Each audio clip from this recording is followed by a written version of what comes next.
The land did not care. It stretched out under a white sun, a vast and silent thing of cracked earth and pale grass that bent away from a wind that never stopped moving.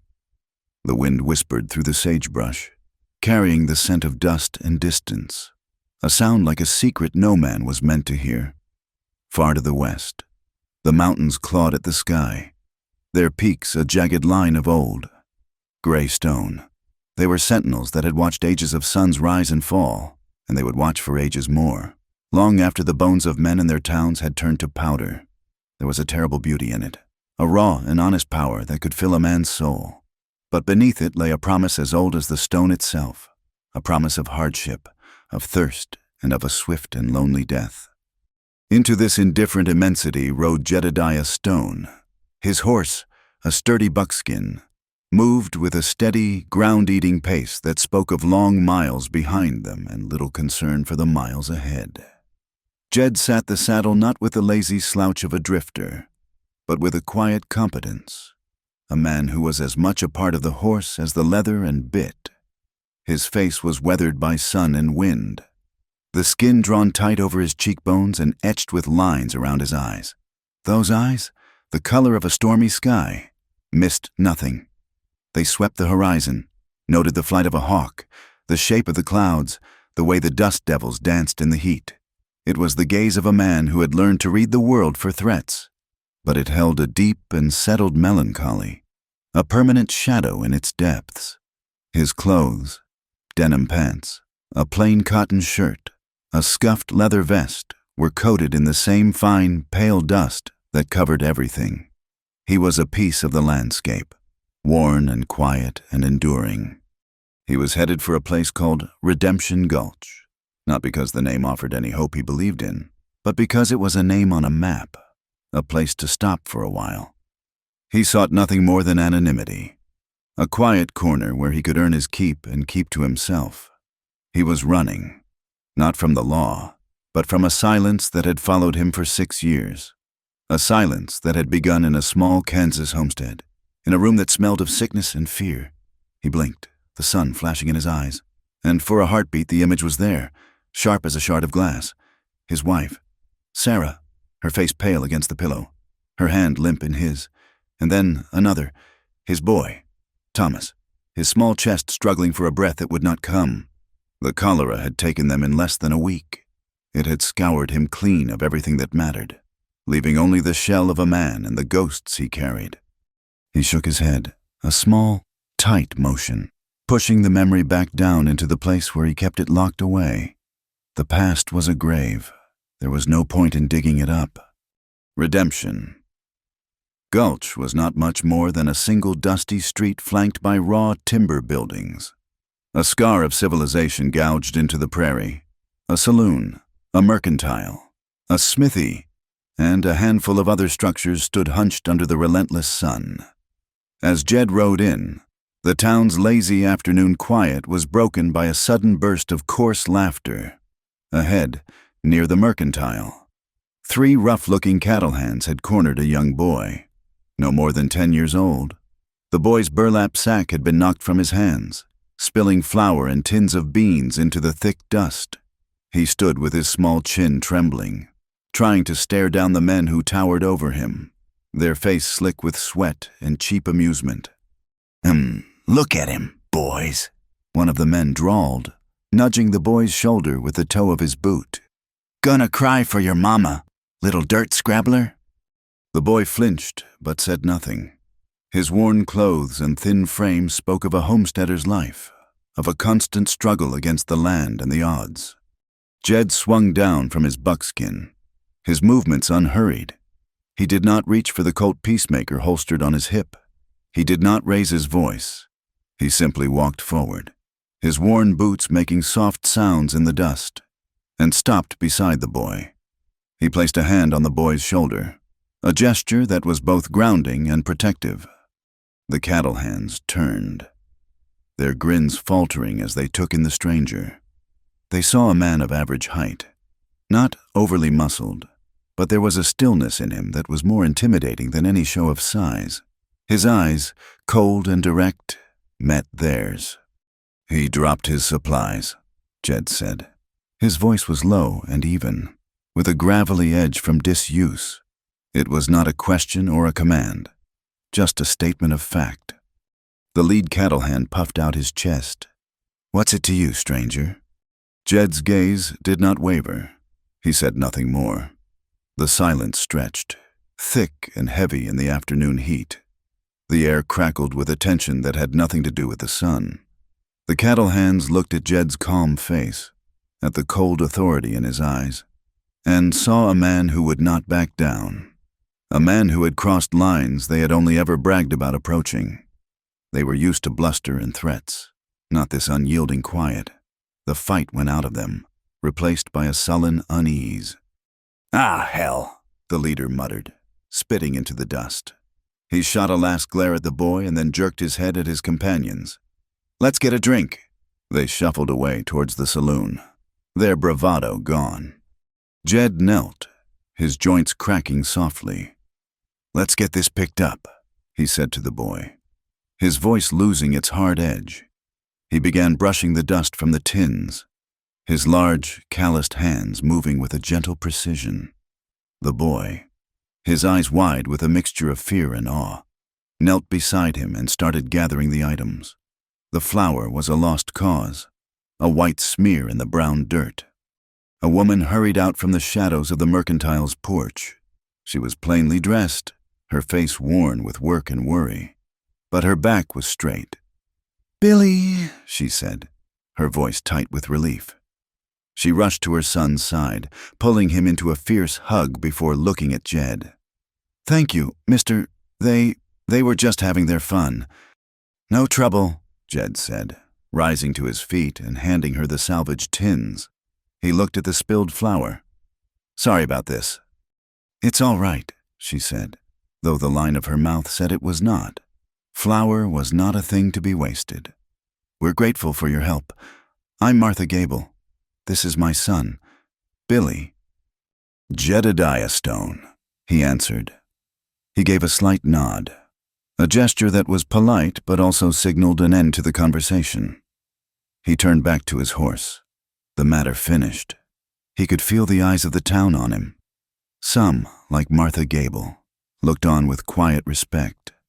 Others, peering from the windows of the saloon and the sheriff's office, watched him with a new and suspicious interest. He had marked himself, and he had not even been in town an hour. It was then that he saw her. She was stepping out of the mercantile, her hand resting lightly on the arm of a man whose presence seemed to suck the very air from around him. The man was Silas Croft. He was tall and immaculately dressed in a tailored black coat and polished boots, a stark contrast to the dust and grime of the town. His hair was silver at the temples, and his face was handsome in a severe, chiseled way. He was a pillar of the community, but there was a predatory stillness about him, the coiled quiet of a snake in the sun. But it was not Croft who held Jed's attention. It was the woman.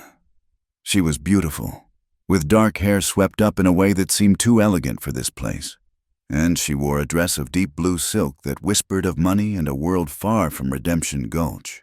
Yet it was not her beauty or her fine clothes that made Jed's breath catch in his chest. It was her eyes. For a single, unguarded moment, as she looked out onto the street, her gaze was filled with a profound and bottomless sadness, a flicker of fear so raw it was like an open wound. The look was there for only a second before she masked it, her expression smoothing into a practiced, neutral calm. In that fleeting instant, her eyes met Jed's from across the street. It was a collision, a silent acknowledgement that passed between them over the heads of the oblivious townsfolk.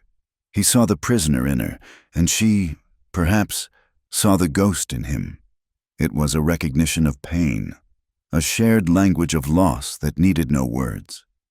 Jed felt a sudden, unwelcome pull, a protective instinct he thought he had buried 6 years ago with his wife and son. It was a dangerous feeling, a complication he did not want. He looked away, turning his attention to his horse's reins, his jaw tight. Jed found work at the livery stable on the edge of town. It was a good position for a man who wanted to observe. The livery was the town's crossroads, a place of arrivals and departures, of gossip shared over the scent of hay and horsehide. The owner, a grizzled man named Peterson, was content to have a hand who worked hard and spoke little. From this vantage point, Jed pieced together the life of Redemption Gulch. The town, he learned, belonged to Silas Croft. He owned the sprawling C-Bar ranch that choked the valley, the saloon where his cattle hands spent their wages, and most of the other businesses besides. He held the mortgages on nearly every homestead, and the sheriff, a paunchy man named Blevins, was so deep in Croft's pocket he was little more than a puppet. Croft ruled not with open violence, but with the crushing pressure of economic control and the veiled threat of what he could do to a man's livelihood, his family, his future. The homesteaders, families like the Gables, were being squeezed. Their wells ran dry. Their fences were mysteriously cut. Their notes were called in without warning. Croft was consuming the valley, piece by piece, and Elara Vance was his most prized possession. She was not his wife, the livery owner Peterson told Jed in a rare moment of conversation. She was his ward. Her father, a man from back east, had been Croft's business partner in a mining venture years ago. He had died in a supposed cave-in, leaving his daughter and his share of the fortune in Croft's care. Croft had raised her, educated her, and now he kept her on display like a porcelain doll in the large, imposing ranch house that overlooked the town. That house was a prison of dark wood and heavy velvet curtains. From the outside, it was a symbol of wealth and power. Inside, it was a place of suffocating silence, where every footstep echoed on the polished floors. Elara's days were governed by a rigid and unspoken set of rules. She was to be elegant, quiet, and grateful. Croft's cruelty was a thing of careful words and cold glances. In public, he was the picture of a doting guardian. In private, the mask slipped. "Your posture is unbecoming, Elara," he would say at the dinner table, his voice soft but laced with steel. "A lady does not slump. Have you forgotten everything I have provided for you?" If she remained silent too long, he would accuse her of being sullen. If she spoke her mind, he would dismiss her thoughts as childish nonsense, the foolish ideas of a woman who knew nothing of the world. He was constantly reminding her of the debt she owed him, a debt he made clear she could never repay. "Your father left you with nothing," he told her one evening, as she sat reading a book by the fire. "Without me, you would be scrubbing floors in some boarding house. You would be nothing. Remember that." She had been raised in Boston, a city of libraries and music, of intellectual conversation and spirited debate. Here, she had no one. The townspeople saw her as an outsider, Croft's property. The women were suspicious of her fine clothes and educated speech. The men saw only her beauty and her connection to the most powerful man in the territory. She was utterly, terribly alone, a friendless captive in a gilded cage. A few weeks after his arrival, the punishing summer heat baked the land even harder than usual. The creek that ran through the valley slowed to a muddy trickle, and the wells began to fail. One afternoon, Jed saw Martha Gable in town, her face etched with a new and deeper worry. Her well had gone dry, without a second thought. Jed rode out to her homestead the next morning. It was a small, hard-scrabble piece of land, a testament to the stubborn hope of its owners. He found Martha's husband, Samuel, a wiry, determined man, staring into the mouth of the stone-lined well as if his gaze alone could will water from the earth. "Heard you were having trouble," Jed said by way of greeting. Samuel Gable looked up, his eyes weary. "It's dry. Been digging for 2 days. Just hit more rock." "2 men can dig faster than one," Jed said, swinging down from his horse and grabbing a spare shovel. For the next 3 days, Jed worked alongside Samuel Gable. They descended into the cool dark of the well, their shovels ringing against the stubborn rock, their shoulders aching with the strain. They worked in silence for long stretches, a shared understanding passing between them in the rhythm of their labor. At midday, Martha would call them up. and they would share a meager meal of bread and salted pork, drinking sparingly from the water barrel. During these breaks, Samuel would talk. He spoke of his dream, a simple one of owning a piece of land that was truly his, of building something that would last for his son. He also spoke of his fear of Silas Croft, of the way the man's shadow fell over everything. "He wants this land," Samuel said, his voice low, though there was no one to hear. "Offered to buy it for next to nothing, said he was doing us a favor. He's just waiting for us to fail." On the fourth day, their shovels hit wet clay, and soon a trickle of muddy water began to seep into the bottom of the well. By nightfall, they had 3 feet of clean, cold water. The relief on the faces of Martha and Samuel Gable was a thing to behold. They insisted Jed stay for supper, a real celebration with chicken and biscuits, sitting at their small, hand-hewn table, watching young Billy sleepily listen to his father's stories. Jed felt a flicker of something he had not felt in years. It was a fragile, unfamiliar warmth, a sense of connection that both comforted and terrified him. The warmth did not last. The seasons in Montana were violent and unpredictable. Autumn arrived with a burst of color in the cottonwoods along the creek, but winter was stalking close behind. One afternoon in late October, the sky turned the color of lead, and the wind, which had been a constant whisper, rose to a mournful howl. An unseasonable blizzard swept down from the mountains, a sudden, furious wall of white that swallowed the world. The storm raged for a day and a night. Jed holed up in the livery, found his thoughts turning to the Gables in their small, isolated cabin. He worried about their livestock, their firewood, their safety. As soon as the wind died down and the snow stopped falling, he saddled his buckskin and rode out, the horse plunging through drifts that were waist-deep in places. The world was silent, muffled by a thick blanket of snow. The Gable homestead was unnaturally still. There was no smoke rising from the chimney. A cold dread settled in Jed's stomach. He swung down from his horse and pushed his way through the deep snow to the small barn. The door was slightly ajar. Inside, a few cattle huddled together for warmth, but there was no sign of Samuel. He found him 100 yards from the barn. Near a broken line of fence, Samuel Gable was frozen solid, a statue of ice and snow. He had one hand on a fence post, a hammer still clutched in the other. He had died trying to keep his few precious animals from wandering off into the storm. He had died for the dream he had spoken of just weeks before.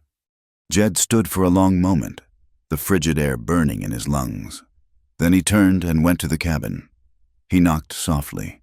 After a moment, the door creaked open, and Martha Gable stood there, her face a mask of shock and fear.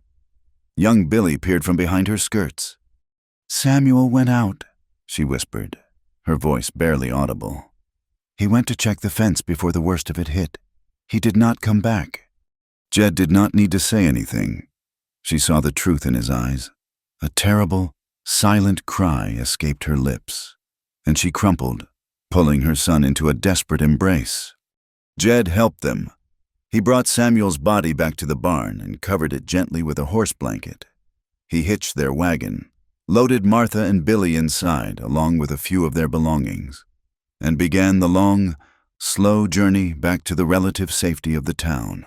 The image of the grieving mother and her terrified child burned itself into his mind. It was a fresh grief laid atop his own old one, stirring the cold ashes of his loss. As he rode, he looked back at the vast, snow-covered landscape, at the mountains standing silent against the gray sky. The blizzard had been a force of nature, indifferent and deadly. But Jed knew, with a certainty that chilled him more than the winter air, that men like Silas Croft were a force of nature too.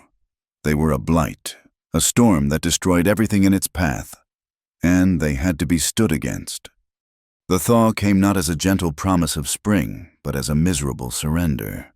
The world of white dissolved into a sea of brown, leaving Redemption Gulch to drown in mud and misery. The street was a river of sludge that sucked at the boots of men and the wheels of wagons. A gray, weeping sky pressed down on the town, and the mood of the people was as somber as the landscape. Samuel Gable was laid to rest on a raw, wind-swept hill overlooking the valley he had tried to tame. Only a handful of people stood by the freshly dug grave. Martha, holding her son Billy's hand so tightly her knuckles were white. A few other homesteaders, their faces grim, and Jedediah Stone, the town's preacher, a man with soft hands and a voice full of hollow pronouncements, spoke of God's mysterious ways and the eternal peace of the hereafter. The words were a thin blanket against the biting wind, offering no warmth. It was Jed's presence that provided the only real comfort. He stood a little apart from the others, his hat in his hands, his gaze fixed on the simple pine box. He said nothing. He did not need to. His silence was a shared weight, an acknowledgement of the senselessness of the loss. And in it, Martha Gable found a strange and steadying strength. As the small group began to disperse, a buggy pulled up, and Silas Croft stepped out, looking immaculate and untouched by the mud that soiled everyone else. He approached the widow, his face a perfect mask of sympathy. "My dear Mrs. Gable," he said, his voice smooth and deep. "A terrible tragedy. Your husband was a hard-working man. The entire community feels his loss." Martha nodded, unable to speak, clutching her son closer. "I know this is a difficult time," Croft continued, his eyes glancing over her small, wind-swept plot of land. "And I would not trouble you, but I feel it my duty to help. This is a hard life for a man, let alone for a woman on her own. To relieve you of the burden, I would be prepared to purchase your claim. It would give you enough to get back east, to be with family." Jed, who had been lingering nearby to ensure Martha and her son got home safely, overheard the entire exchange. The offer was an insult, a pittance for a man's life and a family's dream. Croft was a vulture circling a fresh kill. A quiet disdain for the man had been growing in Jed for weeks, but as he listened to Croft's false sympathy, it hardened into something else. It was a cold, quiet anger that settled deep in his gut, solid and heavy as a stone. He watched Croft climb back into his clean buggy and ride away, and he knew he was looking at a man who was not just greedy, but fundamentally rotten. In the weeks that followed, the mud dried, and the first hints of green appeared on the prairie. Jed and Alara began to cross paths in the small confines of the town. A shared glance as he led a horse from the smithy, a brief nod as she passed on the boardwalk. They were fleeting, accidental moments, yet each one felt charged with the silent understanding that had passed between them on that first day. One afternoon, Jed was leaving the mercantile with a sack of grain over his shoulder when he saw her struggling to lift a heavy wooden crate into the back of a wagon. For once, Silas Croft was not with her. She was alone, a rare and startling sight. He did not hesitate. He walked over, the dust muffling his footsteps. "Let me help you with that, ma'am." Alara looked up. Startled, her first instinct was fear, a quick, indrawn breath. Then she saw it was him, and the fear softened into something else. Something uncertain. "Thank you," she said, her voice softer than he had imagined. He took the crate from her. It was heavier than it looked, filled with tinned goods and supplies for the ranch. As he swung it up into the wagon bed, her hands guided it into place, and for a moment, their fingers brushed. Her skin was soft, his was rough and calloused. The contact was brief, accidental, but it sent a jolt through him, a surprising warmth that had nothing to do with the afternoon sun. He stepped back, putting a deliberate distance between them. "There you are." "I'm grateful," she said, not quite meeting his eyes. "It was no trouble," he replied. The silence that fell between them was not empty. It was filled with all the things they could not say. He wanted to ask if she was all right, to ask what had put the sadness in her eyes. She, perhaps, wanted to thank him for more than just lifting a box, but they said none of it. Instead, she looked up, and for the first time, He saw her offer a genuine, fleeting smile. It was a small, fragile thing, but it transformed her face, chasing the shadows from her eyes and revealing a glimpse of the vibrant, intelligent woman hidden beneath layers of practiced composure. The sight of it struck him with an unexpected force.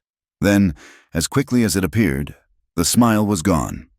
She gave him a final, polite nod, gathered her reins, and drove the wagon away, leaving Jed standing in the dust, the feeling of her touch still lingering on his hand.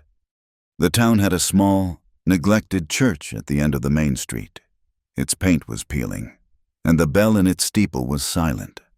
But someone kept the weeds from the door and the dust from the pews. Jed learned that the someone was Alara Vance. It was one of the few solitary activities Croft permitted her, an act of piety he could use to burnish his own reputation. One day, seeking refuge from the endless small talk of the town and the echoes of his own thoughts, Jed found himself pushing open the heavy wooden door of the church. The air inside was cool and still, smelling of old wood and dry paper. Shafts of dusty light slanted down from the high-arched windows, illuminating the quiet emptiness of the room. And there, standing before the simple wooden altar, was Alara. She was arranging a small bouquet of wildflowers, bluebells, and Indian paintbrush in a tin can. She had not heard him enter. He watched her for a moment, the way her hands moved with a delicate, focused grace. She was in her own world, a place of small beauty that she had created for herself. He should have left. He knew it was dangerous to be there, to seek her out, but his feet would not move. He made a small sound, shuffling his boots on the floorboards, not wanting to startle her. She turned, a hand flying to her chest. When she saw him, her guarded expression slowly relaxed. "Mr. Stone." "Ma'am," he acknowledged with a nod. "I was just looking for a quiet place." "It is quiet here," she said. "Sometimes it's the only quiet place there is." He did not leave, and she did not ask him to. He walked slowly down the center aisle and sat in one of the pews, leaving a respectful distance between them. She went back to arranging her flowers. The silence returned. But this time it was different. It was comfortable, a shared space rather than a barrier. After a long moment, she spoke, her back still to him. "They are not like the flowers back home. In Massachusetts, we had lilacs in the spring. Their scent would fill the whole house." It was an opening, an invitation. Jed found himself speaking, his voice rough but low. "I've never seen a lilac." She turned to face him, a small, sad smile on her lips. "No, I suppose you would not have. They would not survive out here." She spoke of her home in Boston, of a life filled with books and music, of evenings spent in rooms lit by gaslight where people discussed poetry and ideas. She did not speak of it with longing for wealth or comfort, but for the nourishment it had given her mind, a kind of sustenance she could not find here. "My father believed a woman's mind was a thing to be cultivated," she said softly. "Mr. Croft does not share his opinion." Jed listened, saying little, but his attention was a tangible thing. In turn, he found himself talking, not of his own tragedy, but of the land. He spoke of the lessons it taught, of its unforgiving nature and its stark beauty. He told her about a time he had been caught in the high country, how after the sun went down, the stars came out so thick and bright they looked like spilled diamonds on black velvet. "They seem so close up there," he said, his eyes looking at something far beyond the church walls. "Close enough to touch. It makes you feel small, but not in a bad way. Just that you're a part of something huge and old." She listened, her chin resting on her hand, her eyes full of a deep, thoughtful curiosity. He was not the simple, silent cowboy she had assumed.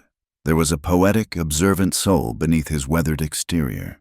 For the first time since she had arrived in this harsh land, she was having a real conversation, an exchange of thoughts and feelings with someone who saw her as more than a ward, or a beauty, or a prize. The connection that had sparked between them in a single glance across a dusty street was deepening. growing from a shared sense of pain into a genuine rapport of mind and spirit. The afternoon light began to fade, casting long shadows across the empty church. It was time for him to go. "I should let you be," he said, rising to his feet. "Thank you, Mr. Stone," she said, and he knew she meant for more than the conversation. For the quiet. He only nodded and walked out, the heavy door closing behind him with a soft thud. But the peace of the church did not last. A few evenings later, Jed was riding back to town at dusk, taking a longer route that skirted the edge of the C-Bar Ranch. As he came over a small rise, he saw the main house, its windows glowing with yellow light against the deepening twilight. On the long front porch, two figures were silhouetted against the light from the door, Silas Croft and Alara.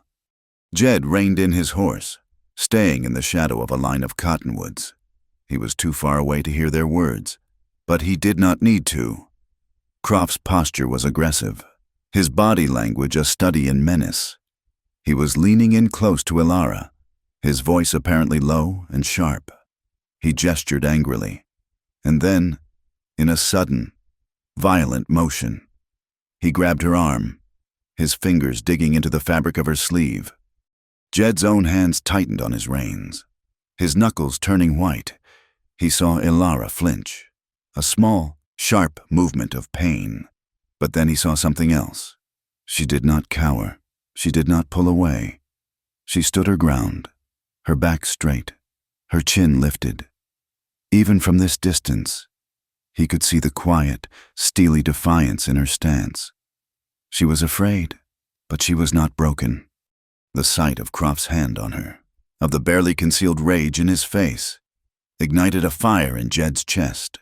It was a hot, protective fury that screamed at him to ride in, to pull the man off her, to answer the brute's anger with his own. But he knew, with a sickening certainty, that to do so would only bring disaster upon her. Croft would turn his rage on her in ways Jed could not even imagine. His intervention would be a condemnation, not a rescue. So he stayed in the shadows, his fists clenched, his jaw aching from the pressure, and watched until Croft finally released her and stormed back into the house, leaving her alone on the porch. This was the moment Jed's role crystallized in his own mind. He could no longer be a passive observer. He could not just watch her suffer. He had to do something. He started small. His savings from the livery were meager, but he took what he had and rode out to the Gable homestead. He found Martha trying to scratch a garden out of the hard-packed earth with a dull hoe. He gave her the money. "For seed," he said simply. "For a spring crop Samuel would have wanted you to plant." Martha's eyes filled with tears, but she took the money, not as charity, but as a lifeline. It was an act of defiance, a refusal to be starved out, and they both knew it. Jed also began to talk. He spoke quietly to other homesteaders when they came to the livery, to the small ranchers who were being squeezed by Croft's expanding empire. He did not speak of rebellion, not yet. He just listened to their grievances, gauged their frustrations, and let them know they were not alone. He was planting seeds, not just in Martha Gable's field, but in the hearts of weary men, hoping something other than fear might one day grow. The sky had been threatening all day, the clouds building up over the mountains, dark and bruised. Alara had used the excuse of delivering a message to a neighboring ranch to escape the suffocating confines of the house for a few hours. The ride itself was a taste of freedom, the wind in her hair, the vastness of the land a welcome antidote to Croft's oppressive presence. But she had stayed out too long. The storm broke with a sudden, shocking violence. A crack of thunder boomed across the prairie, and the sky opened up. Rain came down not in drops, but in solid, wind-driven sheets that instantly soaked her to the skin. Her horse, a high-strung bay, panicked at a sudden flash of lightning.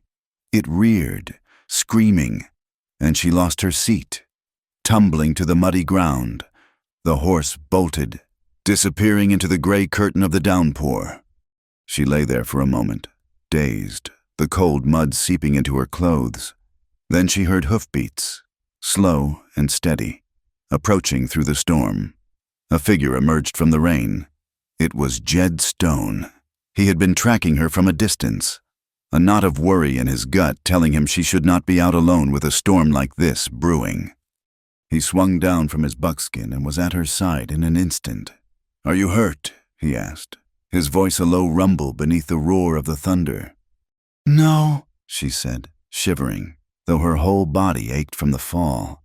"I'm just cold." He helped her to her feet. "There's an old line shack not far from here. We can get out of the storm." He lifted her easily onto his horse, then mounted behind her, his body a solid, warm shield against the wind and rain.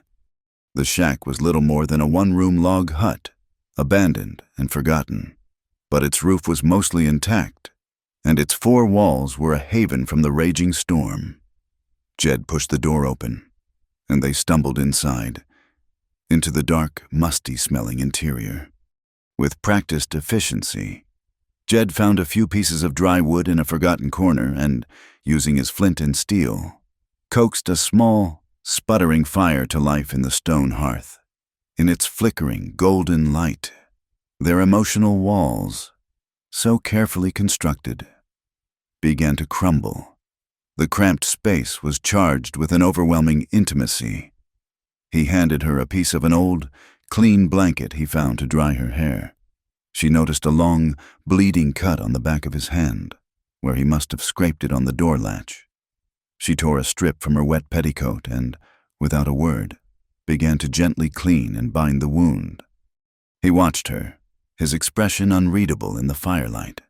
When she was done, he took off his canvas coat, which was still mostly dry on the inside, and draped it over her trembling shoulders. The coat smelled of leather, dust, and him. The proximity, the simple acts of care, the raging storm outside that sealed them in this small, private world. It was too much. "He was angry with me this morning," she said, her voice a near whisper. "The ledger was not balanced to his satisfaction. He said my Boston education was a waste of his money." She looked up at Jed, her eyes shimmering with unshed tears. "It is always something. My posture, my silence, my appetite. He finds 100 small ways every day to remind me that I am his possession, that I am worthless without him." She confessed the true nature of her life, the suffocating control, the constant psychological torment, the profound loneliness that was her constant companion. Hope, she admitted, was a luxury she could no longer afford. She looked at Jed, at his quiet strength, his steadfast kindness, and she saw everything she had been starved of. "Sometimes," she whispered, her voice thick with emotion, "I think I could bear anything, if only for a day of freedom, a single day that was my own." She met his gaze, her own raw and vulnerable. "I don't care about tomorrow, if today could just be real." In that moment of raw, desperate honesty, Jed reached out and gently touched her face. His calloused thumb brushed away a tear that had escaped and traced the line of her cheekbone. It was not a gesture of passion, but of something far deeper, a profound tenderness, a solemn promise. He did not kiss her. He did not need to. The intensity of the moment, the weight of his touch, was more powerful than any kiss. It was a silent vow, made in the heart of a storm, to save her from the night that hurt, the long, endless night of her life with Silas Croft. Word travels fast in a small town, carried on whispers over fence posts and murmurs in the dim light of the saloon. The news of Jedediah Stone's kindness to the widow Gable, the money for seed, the quiet support, spread through Redemption Gulch like a grass fire. So too did the news of his quiet conversations with the other homesteaders. It was not long before these whispers reached the ears of Silas Croft. Croft's initial suspicion of the quiet stranger hardened into active animosity. Jed Stone was not like the other drifters who passed through. He was not cowed, and he was not for sale. He was a stone in the road, a disruption to the smooth, inexorable progress of Croft's ambition. The change in the town's atmosphere was subtle at first, then unmistakable. Men who had previously offered a nod of greeting now looked away when Jed passed. The friendly chatter in the mercantile would die down when he entered. He felt the constant weight of watchful eyes, Croft's loyal ranch hands, and worse, the corrupt, lazy gaze of Sheriff Blevins, who now seemed to find reasons to be wherever Jed was. The pressure was meant to isolate him, to make him feel the chill of the herd turning against him. Jed felt it, but his resolve, forged in the crucible of his own past losses, did not waver. It only settled deeper, becoming as hard and unyielding as the mountains on the horizon. Croft was too smart to make a direct move against Jed. Instead, he chose his target with a surgeon's cruel precision. He decided to make an example of Martha Gable. One morning, Sheriff Blevins, flanked by 2 of Croft's men, rode out to the widow's small homestead. He carried a document, an official-looking paper declaring that a contagion had been reported in the area. Under territorial law, he had the authority to confiscate and destroy any livestock deemed at risk. Martha's 2 milk cows and handful of chickens were her only source of income, her last remaining hope of surviving the winter and planting the spring crop. Jed was in town when Blevins paraded the animals down the main street, a public spectacle for all to see. He strode out to meet the sheriff, his face a mask of cold fury. "There's no disease on her animals, Blevins, and you know it," Jed said, his voice low and dangerous. The sheriff, emboldened by the men behind him, puffed out his chest. "I've got a sworn statement from a concerned citizen, Stone. My duty is to protect the public welfare. Now stand aside." "Whose statement?" Jed pressed, his eyes boring into the sheriff. "Was it Croft's?" "That's official business," Blevins blustered, his face turning red. "You're interfering with a lawman. That's a serious offense." Jed stood his ground, his hand resting inches from his Colt, but he knew it was hopeless. He had no proof, only the bitter certainty of the truth. To draw his gun would be to give them the excuse they wanted. He could only stand and watch as Martha Gable's last hope was led away, her devastated face a fresh wound in his conscience. He had tried to help her, and in doing so, he had only made her a target. The injustice was a heavy, sickening weight. For Alara, the world was shrinking. Croft had seen the way she looked at Jed, had sensed the unspoken connection that crackled in the air between them. Her brief, solitary trips to town were forbidden. If she was to leave the ranch, she was to be accompanied by a chaperone, a brutish, hulking ranch hand named Brody, whose silent, leering presence was a constant, menacing violation of her space. Her prison, once the size of the ranch, had now become the size of her own shadow. She could no longer even hope for a chance encounter. A shared glance with Jed across the street. He had disappeared from her world, though his presence was a constant ache in her heart. The psychological warfare against her intensified. Croft's allies in town began to sow whispers. They spoke of the poor, ungrateful girl, taken in and given everything, who was now prone to melancholy and strange moods. They hinted that her Boston sensibilities had made her fragile, perhaps even mentally unstable. And the quiet man who worked at the livery, he was a dangerous drifter, they said, a known troublemaker stirring up the homesteaders for his own gain. The town that had once been indifferent to her was now becoming hostile, its prejudice 1,000 tiny cuts. Jed knew that a direct confrontation with Croft was a fool's game, a trap laid with his own temper as the bait. If he was to fight this man, he had to find a different weapon.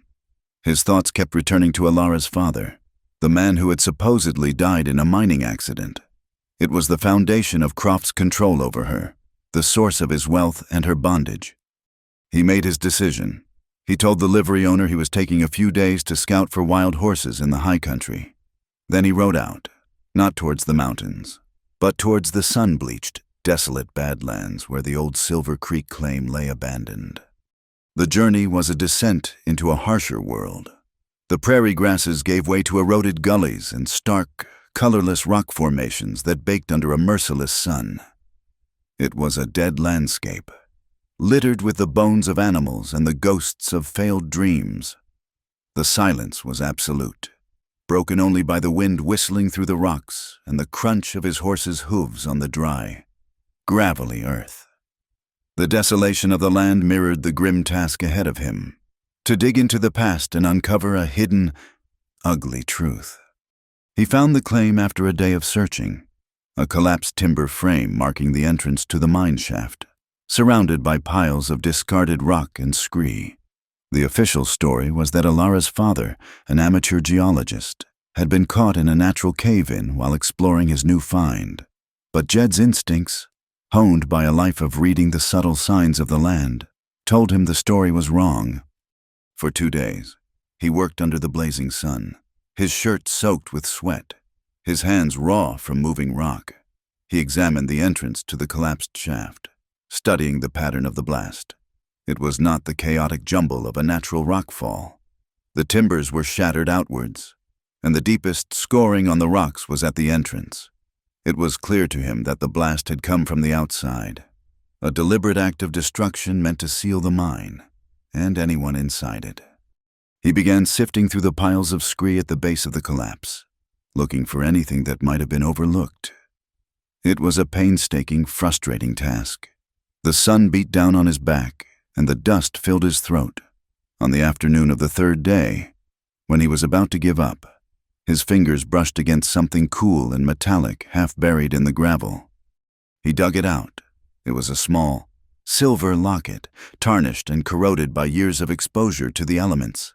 He pried it open with the tip of his knife. Inside, protected from the worst of the weather, were 2 tiny, faded portraits. One was of a beautiful, dark-haired woman. The other was of a young girl with the same serious eyes. It was Alara's mother's locket, the one she had told him her father always carried, the one with her own childhood picture inside. It was not definitive proof of murder, but it was a piece of the story, a tangible link to the man who had died there. It was enough to confirm Jed's darkest suspicions. It was a weapon. During this time, the silence between Jed and Alara was absolute, yet their connection had never been stronger. Trapped at the ranch, Alara felt a constant, gnawing fear for Jed's safety. She knew Croft saw him as a threat, and she knew what Croft did to threats. His absence from town was a terrifying mystery. She despaired for her future, but found a desperate strength in the memory of his kindness, of his gentle touch in the line shack. She held on to his existence as a drowning woman holds onto a piece of driftwood. Jed, working alone in the desolate Badlands, was driven by that same memory, her whispered words. "I don't care about tomorrow. If today could just be real," had become his creed. He was not just fighting for justice or for a piece of land. He was fighting for her today. Their love, unspoken and unfulfilled, grew in the silence and the distance, a source of desperate, determined strength for them both. Jed rode back to Redemption Gulch, the locket wrapped carefully in a piece of cloth and tucked into his saddlebag. He had a plan. He would not go to Sheriff Blevins, who would only laugh in his face and report back to Croft. He would not try to rally the homesteaders, who were too scared and beaten down to rise up. He would use the law, but it had to be the right law. He learned that a territorial marshal, a man named Eli Vance, no relation to Alara, was passing through the county, and his reputation was that of an honest, unbending man of integrity. Jed waited, watching, until the marshal arrived in Redemption Gulch. He approached him not in the sheriff's office, but in the neutral territory of the smithy. He laid it all out, his suspicions about the death of Alara's father, the evidence of the blast at the mine, and finally, the locket. He spoke of Croft's control over the town and the fear that kept everyone silent. The marshal listened, his face impassive, his sharp eyes weighing Jed and his story. When Jed was finished, the marshal nodded slowly. "It is a serious accusation, Mr. Stone," he said. "But this locket, it tells a story. I will begin a quiet investigation in the morning. Do not speak of this to anyone." For the first time in a long time, Jed felt a glimmer of hope. He had done it the right way. He had used his head, not his gun. He was bringing the weight of true justice down on Silas Croft, a force the man could not buy or intimidate. He would break Croft's power and finally free Alara from her cage. But Croft's web of spies was more extensive than Jed could have imagined. A stable boy who overheard the conversation at the smithy, a boy whose family owed Croft money, ran to deliver the news. Croft, cornered and facing ruin, did not wait for the law. He acted first, with the speed and brutality of a cornered rattlesnake. That night, a fire broke out at the livery stable. The flames, fed by the dry hay and old timber, consumed the building with shocking speed, lighting up the night sky with a hellish orange glow. The townspeople, roused from their beds, could only watch helplessly as the structure collapsed into a smoldering ruin. As the smoke began to clear, Sheriff Blevins and his deputies moved in. Their search of the wreckage was suspiciously quick and efficient. Inside the smoldering ruins of the office, they discovered the body of Peterson, the elderly stable owner, and then a deputy held up a knife, its blade blackened by soot but its distinctive carved handle clearly visible. "Found this right next to the body, Sheriff," the deputy announced for all to hear. Blevins took the knife and held it up in the flickering firelight.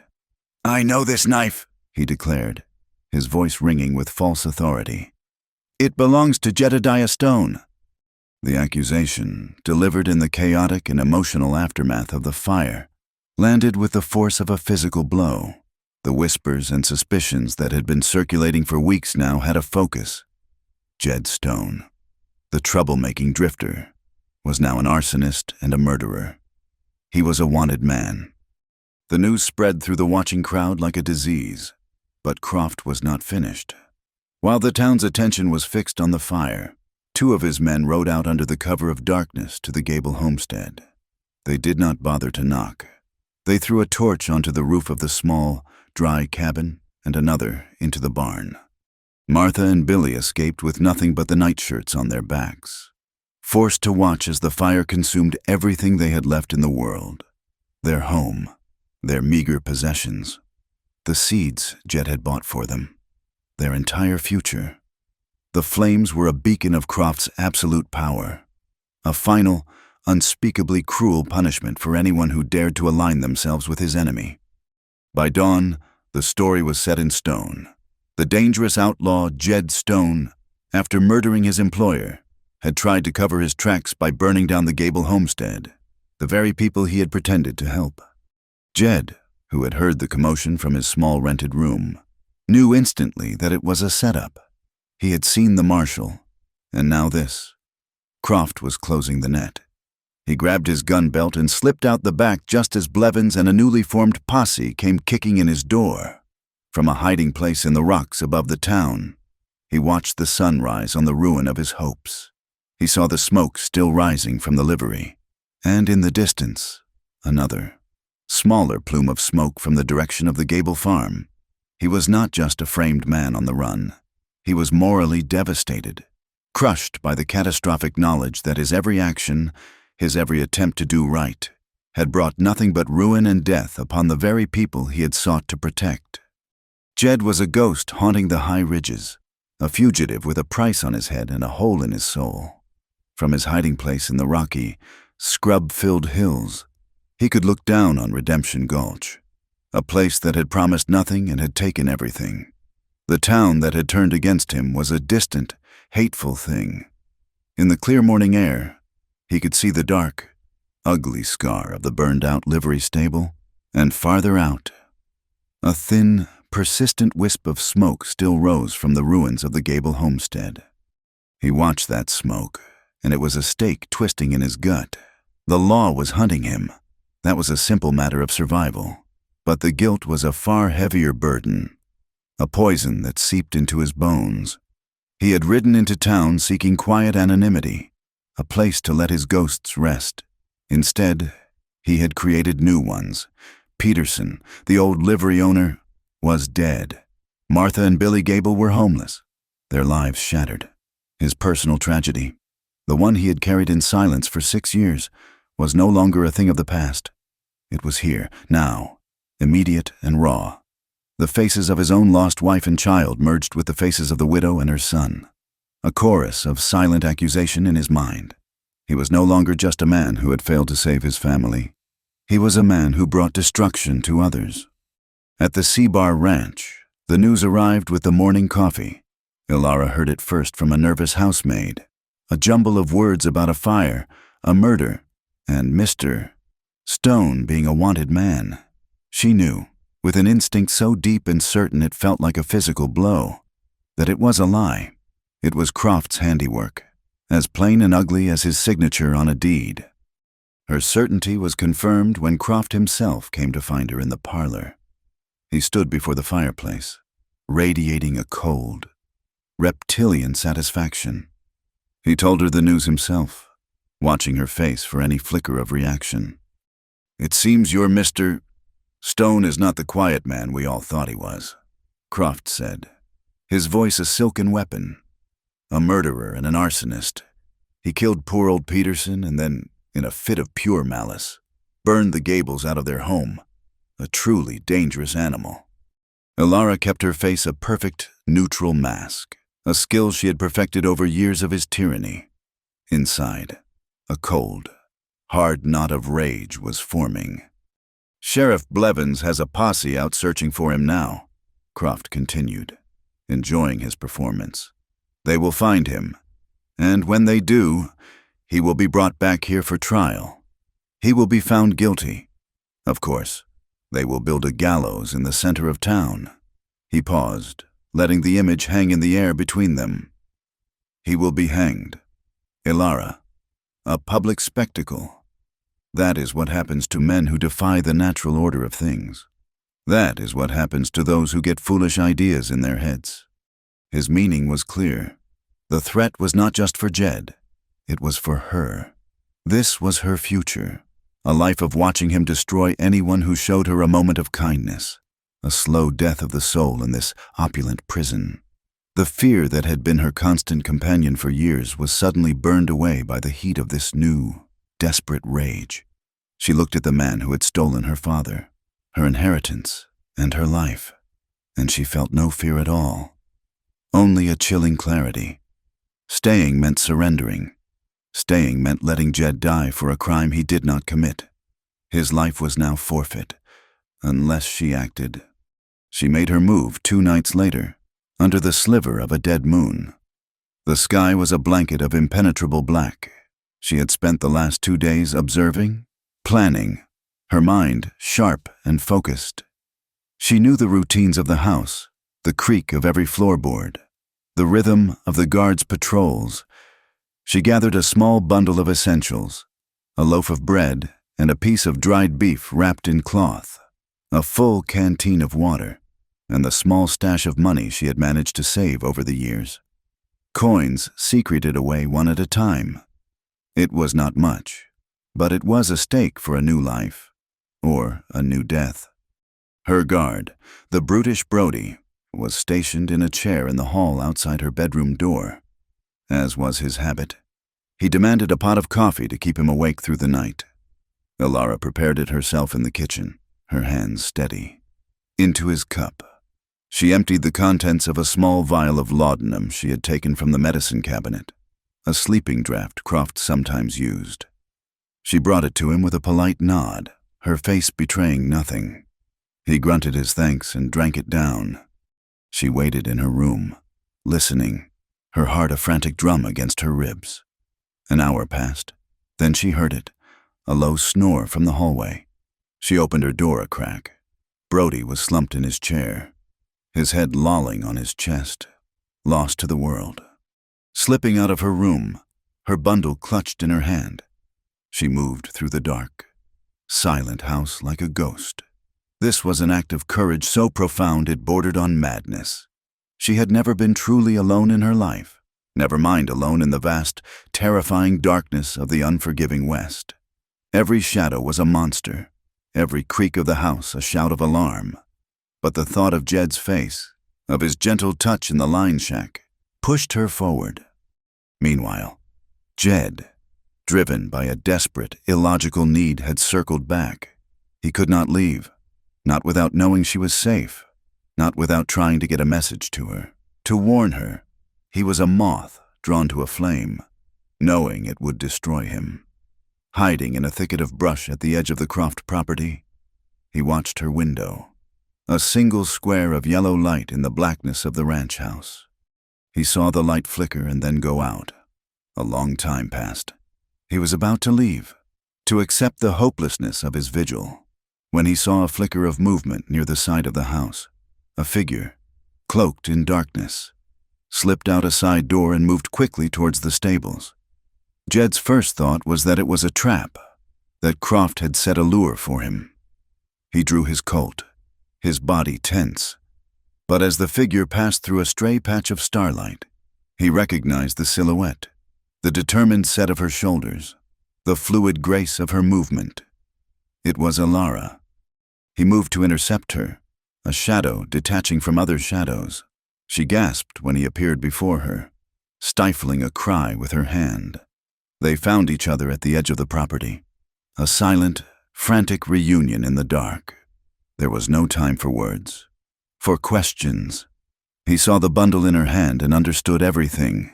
He simply took her hand, his grip firm and reassuring, and led her to where his buckskin was hidden. He lifted her onto the saddle, then swung up behind her, and they rode, melting into the vast, consuming darkness of the night. Their escape was a grueling, desperate ordeal. By morning, Croft had discovered her gone, and the full force of his fury was unleashed. A posse, larger and more determined than the one that had been hunting Jed alone, was on their trail. For days, the sound of their hoofbeats was a constant threat, a distant drumming that meant death was never far behind. Jed pushed them relentlessly, his knowledge of the terrain their only advantage. He led them through treacherous, rocky canyons where their tracks would be lost, across fast-flowing streams that would wash away their scent from the trailing hounds. The landscape itself became their adversary. The sun beat down on them in the open country, scorching and relentless. The nights were freezing, the cold seeping deep into their bones. Water was scarce, and Jed had to use all his skill to find the hidden seeps and springs that kept them alive. The threat of predators, both four-legged and two, was a constant presence. During this desperate flight, their roles shifted and evolved. Jed was the expert, the survivor. He taught her how to read the signs of the land, how to find water, how to build a smokeless fire, how to stay warm when the temperature plummeted. He was the protector, his body a shield, his mind constantly working to keep them one step ahead of the hunt. But Alara was not the liability he might have feared. The refined woman from Boston disappeared, replaced by a partner of astonishing resilience and intelligence. Her spirit, so long suppressed by Croft, came alive in the face of real, tangible danger. She learned quickly, her mind sharp and observant. She was not a burden. She was a partner. When exhaustion etched deep lines on Jed's face, she would take the reins, her quiet strength urging him on. When his guilt over the Gables threatened to consume him, she would touch his arm, her presence a silent balm, a reminder that he was no longer alone in his fight. After a week of relentless pursuit, Jed led them into a part of the country he knew from his solitary wanderings. He guided the weary horse through a narrow, almost invisible split in a high rock wall. The passage opened up into a hidden canyon, a place so secluded it felt like a secret world. It was a small patch of paradise carved out of the harsh landscape. A spring-fed creek trickled over smooth stones, its water clear and cold. A grove of cottonwood trees offered shade, their leaves whispering in the breeze, and set into the far wall of the canyon was a shallow cave, its mouth shielded by a curtain of wild vines. Here, for the first time, they were safe. Jed had used every trick he knew. The posse had lost their trail. The silence that descended was not the silence of fear, but of profound, bone-deep relief. They were utterly, completely alone. In the secluded haven of the canyon, their bond, forged in fear and desperation, deepened into something else entirely. The tension of survival gave way to the quiet luxury of emotional intimacy. They sat for hours by the creek, the exhaustion of their flight washing away, and they talked. They shared the full stories of their lives, their deepest fears, their most painful regrets. Jed, his voice low and raspy, finally spoke of Sarah and Thomas. He told her about their life in Kansas, about the small joys of their homestead, about the terrible swiftness of the cholera. He spoke of the guilt he carried, the feeling that he should have done more, that he should have been able to save them. It was a grief he had carried alone for so long, and sharing it now with Alara felt like lancing a wound. She listened, her hand resting on his, her presence a font of quiet empathy. In turn, she spoke of the slow, insidious erosion of her identity under Croft's control, of how he had tried to whittle her down into a thing he could own. She spoke of her love for her father and the gnawing suspicion she had always harbored about his death. They washed the dust of their escape from their skin in the clear, cold water of the creek. It was a baptism, a symbolic cleansing of their past lives, of Croft's cruelty and Jed's solitary grief. They emerged from the water reborn into this new, fragile reality they had found together. That night, in the soft, sandy shelter of the cave, their love was consummated. It was not an act of simple physical desire, but one of profound healing and reclamation. For Alara, after years of feeling like an object, it was an act of claiming her own body, her own choices, her own passion. For Jed, after years of feeling dead inside, it was a fierce and desperate affirmation of life. It was a tender, urgent coming together, a rebellion against the world and the men who had tried to destroy them. They clung to each other, their bodies speaking a language of solace and belonging that words could not touch. This brief period in the canyon was a glimmer of pure, unadulterated hope, a fragile bubble of peace in a violent world. They lived only for the day, for the moment. The sentiment Alara had whispered in the line shack, "I don't care about tomorrow," was no longer a desperate plea. It was the simple, profound truth of their existence, because the present, this stolen time together, was so intensely, heartbreakingly precious. Their peace was a fragile, sun-drenched dream, and like all dreams, it was destined to end in Redemption Gulch. Silas Croft was not a man to accept defeat. His fury over Alara's escape had curdled into a black, obsessive rage that consumed his every waking thought. He had been made a fool of, his authority challenged, his most prized possession stolen from under his nose. He would not let it stand. The posse had failed, but he had other resources. He sent a rider with a pouch full of gold to fetch a man from the Northern Territories, a renowned tracker named Cobb, a man with a reputation as ruthless as a starving wolf and a skill for reading the land that was nearly supernatural.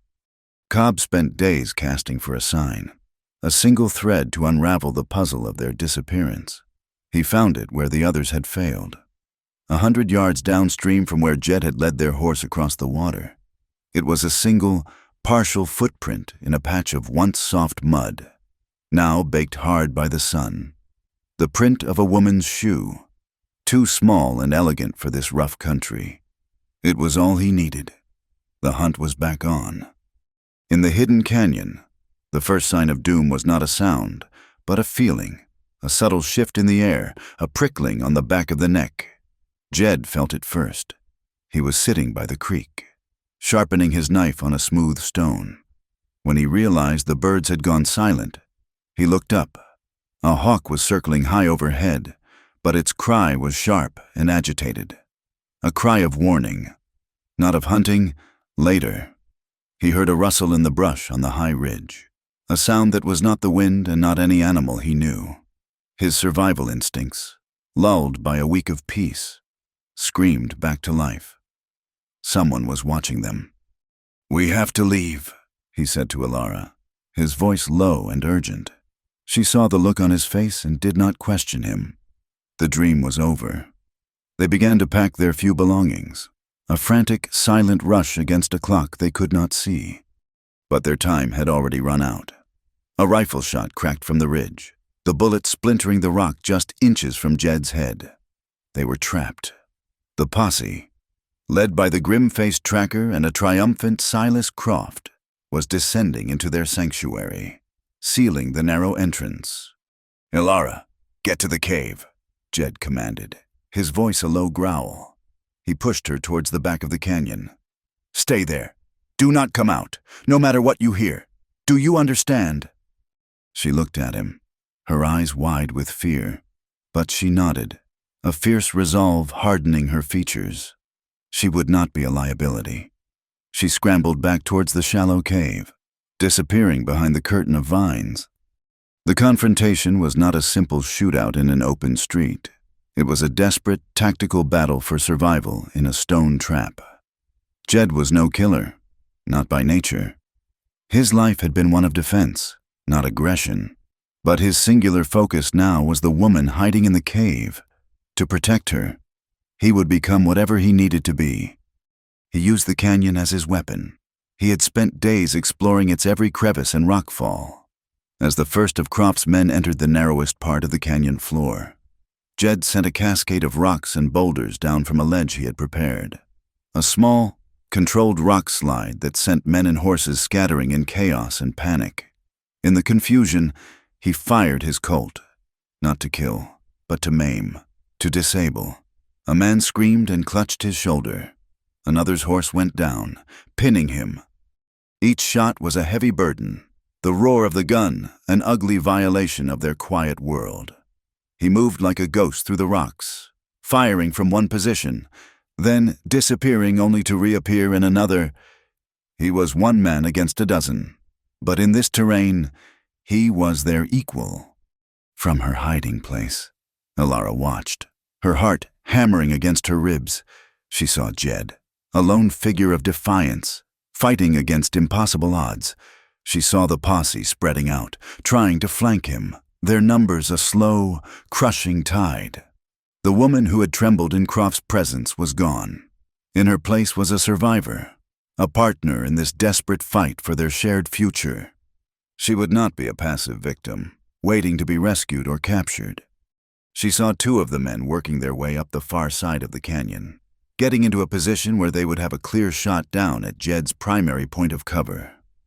He was pinned down, unable to see them, acting on pure instinct. Ilara gathered a handful of loose stones.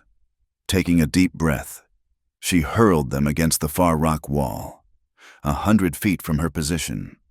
The clatter of the stones on the rocks was sharp and loud in the enclosed space. "Over there!" one of the men shouted, thinking the noise was Jed. Both men turned and fired wildly in the direction of the sound. The muzzle flashes gave away their position. It was the critical advantage Jed needed. 2 quick shots from his rifle echoed in the canyon, and the flanking threat was neutralized. Ilara's reckless, brilliant diversion had saved his life. The violence escalated. The fighting grew more desperate, the shots more frequent. A bullet tore through the flesh of Jed's side, a searing, white-hot pain that almost buckled his knees. He pressed a hand to the wound, the blood warm and slick against his fingers. He fought on, driven by a wave of adrenaline and the image of Ilara's face. The number of posse members dwindled, but the most dangerous men remained. Croft, his brutal foreman Brody, and the tracker Cobb, all of them using their men as shields while they closed in. And then, a new, horrifying element was added to the chaos. A small figure, scrambling over the rocks near the canyon entrance, was spotted. It was a boy. It was Billy Gable. He had followed the posse from town, a confused and desperate idea in his head to help Jed, the man who had been kind to his family, the man everyone said was a killer, but who he knew was not.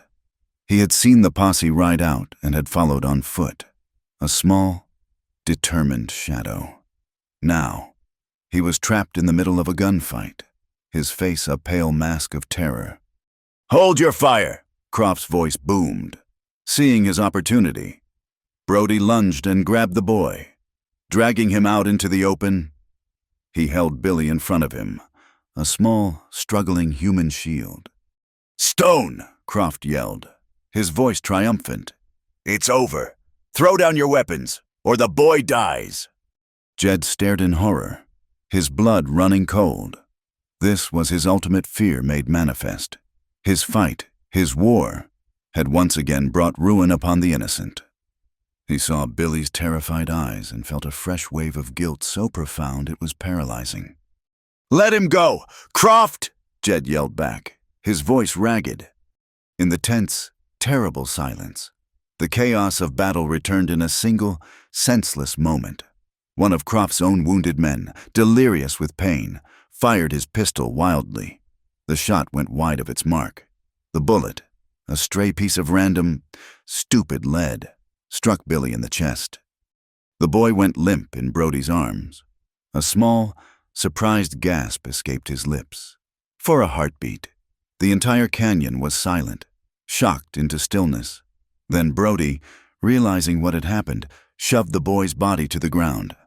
Something inside Jed shattered. The man who fought to protect, the man who carried the weight of every shot, died in that moment. The grief and guilt that had haunted him for years was burned away in a flash, replaced by a cold, focused rage that was as pure and deadly as a winter storm. All that was left was an instrument of final, terrible justice.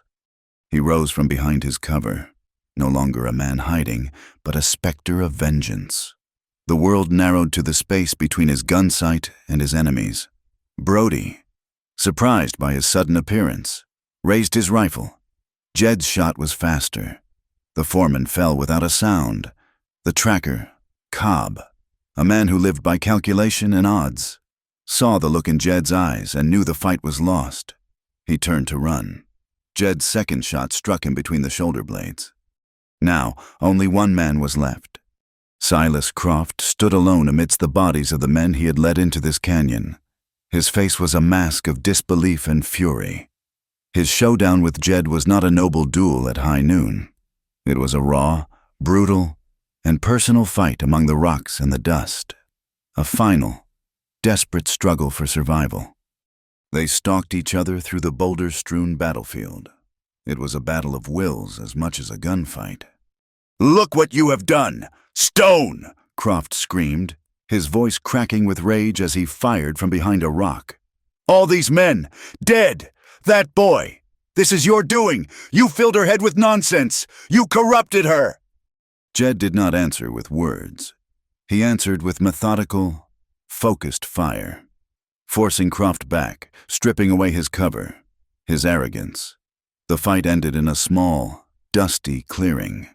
Both men were out of bullets. They threw their useless guns aside and lunged at each other like animals. It was a clumsy, brutal brawl of fists and knees and desperation.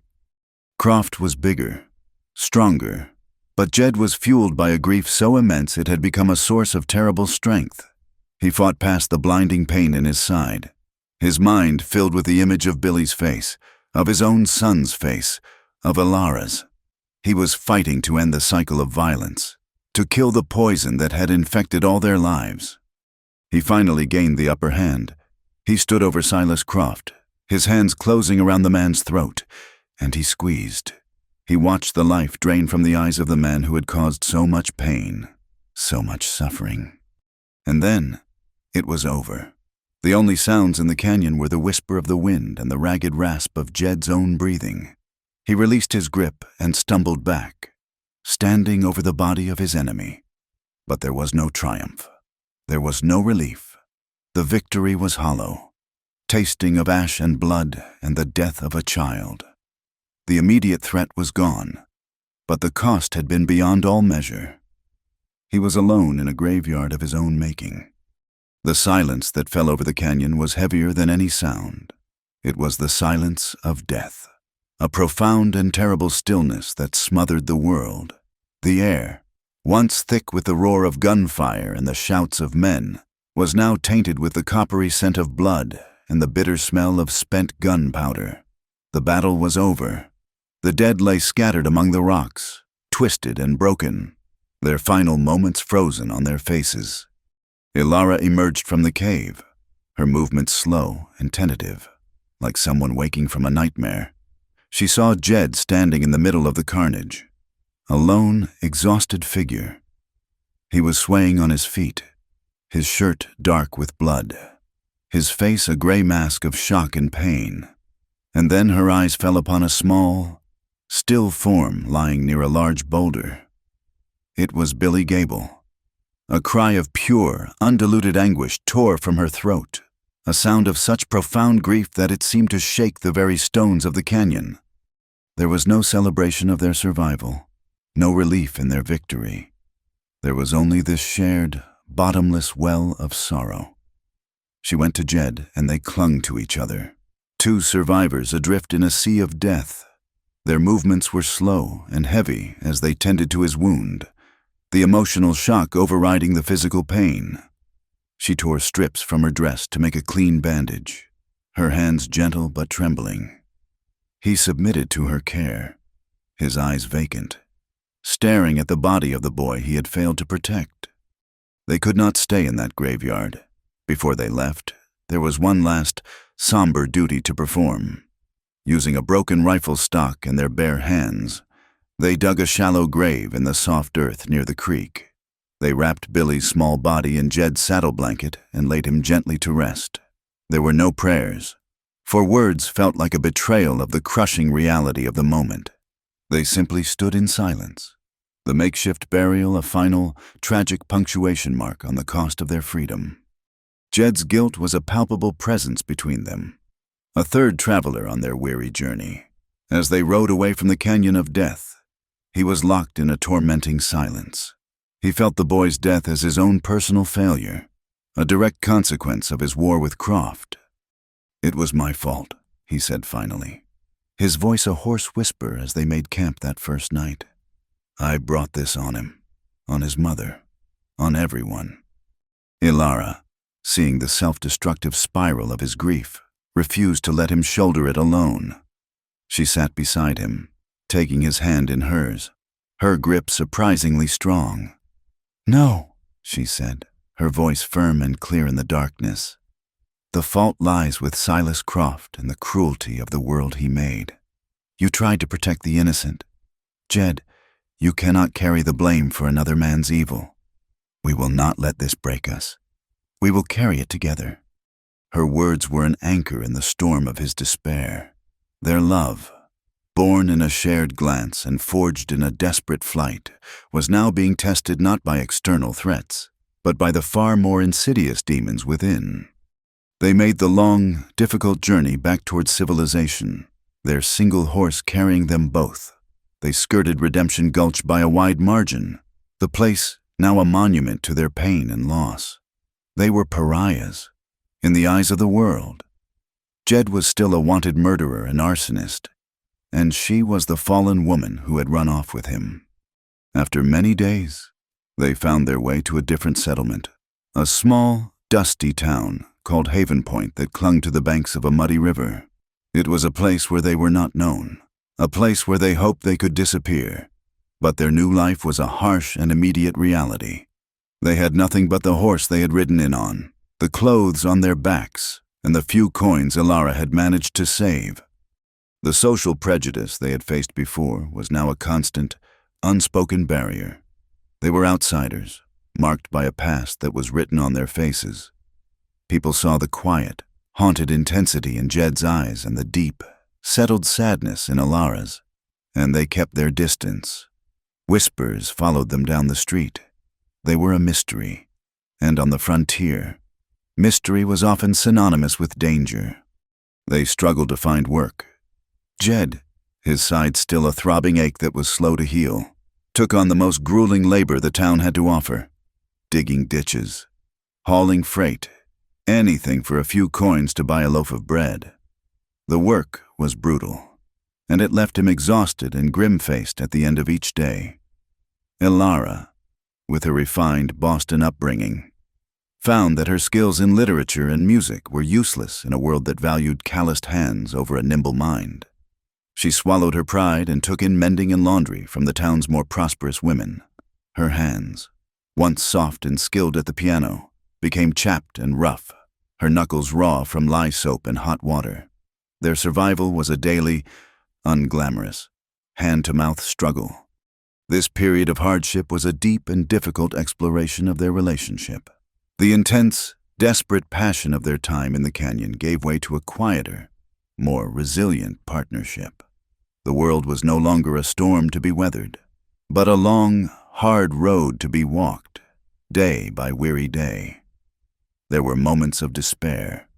There were arguments, born of exhaustion and the constant, grinding fear of what the next day would bring. Jed struggled with nightmares, waking in a cold sweat with the roar of the shootout still in his ears. The image of Billy's face seared into his mind. He would grow distant, retreating into the silent, bleak country of his own guilt. Elara, in turn, battled with the ghost of her former life, with the crushing loss of the future she had once thought she would have. She missed the simple comfort of a clean dress, the intellectual solace of a good book. But they never turned on each other. When his nightmares came, she would hold him, her presence a quiet, steady anchor until the shaking subsided. When her despair threatened to overwhelm her, he would sit with her in silence, his hand on her back, offering not easy words of comfort, but the simple, profound solace of his steadfast presence. They found their strength in the small moments, a shared meal of watery stew that they were grateful to have, a quiet touch at the end of a long day, the way he would read aloud from a worn copy of a book she had managed to buy, his rough voice smoothing out the lines of poetry by the flickering light of a single candle. They were each other's only anchor in a hostile world. A glimmer of hope appeared in the form of a traveling doctor, a man named Arthur Wells. He was a kind, elderly man with gentle hands and eyes that had seen too much of the world's suffering to be quick to judge. He treated Jed's wound, which had begun to fester, cleaning it properly and stitching it with a surgeon's skill. He was a man who listened more than he talked, and over the course of several visits, he heard pieces of their story. He saw the honesty in their weary faces and the deep, abiding love that held them together, and he believed them. On his last visit, he brought news. He had just come from the county seat, where he had heard talk of Redemption Gulch. "It's a strange thing," he said, packing his medical bag. "With Silas Croft's death, his whole empire just crumbled. Men he had bullied for years finally found their courage. The truth has a way of coming out, once the man holding it down is gone." He told them that the territorial marshal, the one Jed had initially contacted, had returned to Redemption Gulch to investigate the chaos. He had uncovered a trail of corruption and crime that led back years, including sworn testimony about how Croft had bragged of arranging the accident that had killed Elara's father. "As for you, Mr. Stone," the doctor said, looking Jed squarely in the eye, "the stable boy who accused you broke down and confessed, said Croft paid him to plant the knife. The marshal has officially cleared your name of all charges. You are no longer a wanted man." The news settled over them, not with a rush of joy, but with a quiet, profound sense of release. Justice, however, does not erase the scars. They were free from the law, but they were not free from their memories. The ghosts of the canyon, of old Peterson, of young Billy Gable, would walk with them forever. They now had a choice to make. They could return to Redemption Gulch, try to reclaim a life there, perhaps even Elara's inheritance, or they could leave it all behind. They talked about it long into the night, and the choice became clear. The past held too many ghosts. Redemption Gulch was a graveyard, and they had seen enough of those. They sold Jed's buckskin and used the money, along with what little they had saved, to buy a sturdy wagon and a team of mules. They stocked it with supplies, flour, salt, coffee, tools, and seeds. It was a new beginning, bought with the last remnants of their old lives. The final scene of their story was not an ending, but a journey. The wagon moved slowly, steadily westward, towards the Oregon Territory, a place they had heard was green and forgiving, a place where a man and a woman could start over. The landscape around them began to change. The harsh, sun-bleached desert giving way to rolling, grass-covered hills. They did not know what the future held. They had no grand plan, no promise of prosperity. They had only the wagon, the mules, and each other. As the sun began to set, painting the vast western sky in strokes of fiery orange and soft violet, they sat side by side on the wagon seat. Ilara, weary but at peace, rested her head on Jed's shoulder. The phrase that had once been her desperate plea in the heart of a storm was no longer a cry of desperation, but a quiet, simple statement of fact. They had survived the worst the world could throw at them. They had faced down the darkness and emerged, scarred and forever changed. But together, tomorrow would be hard. And the day after that would be hard as well, but they would face it, as they had faced everything else, together. It was a hard-won, realistic, and deeply hopeful new beginning. Thank you for listening to our story. Please let us know in the comments where you are listening from to connect with each other. And do not forget to subscribe to the From Wild West channel and share your thoughts in English.